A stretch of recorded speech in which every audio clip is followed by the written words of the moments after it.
Hello plan आज हम discussion करने जाऊँ इतिहास स्वतंत्र ओडिशा प्रदेश गठन द्वितीय पाठ।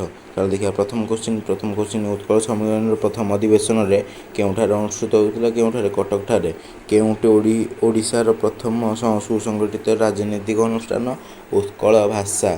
तो तृतीय क्वेश्चन है निम्नोक्त क्यों भाषा को उत्कल सम्मेलन प्रथम अधिवेशन में परिचालित होता ओडिया भाषा। पारलाखेमुंडी अनुष्ठित उत्कल सम्मेलन 10म अधिवेशन में किए अधिकृत करते किए विक्रम देव वर्मा। उत्कल केवल ओडिया भाषाभाषी मानक बुझाए ना ओडिशा जो मानकर जन्मभूमि और कर्मभूमि से समस्त को उत्कल युक्ति कार मधुसूदन दास किए उत्कल सभार शेष सभार सभापतित्व करते किए मधुसूदन दास।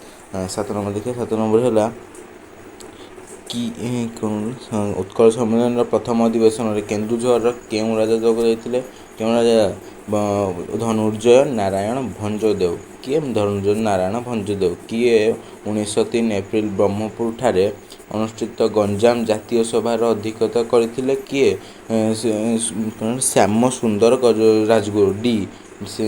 तापरे मधुसूदन दास केबे मृत्युवरण करथिले केबे 1934 फेब्रुआरी 4 तारिख उत्कल सम्मेलन प्रथम अधिवेशन में किए सभापतित्व करथिले किए करथिले आप कमेंट कर दिंतु। ये क्वेश्चन आंसर 10 नंबर क्वेश्चन।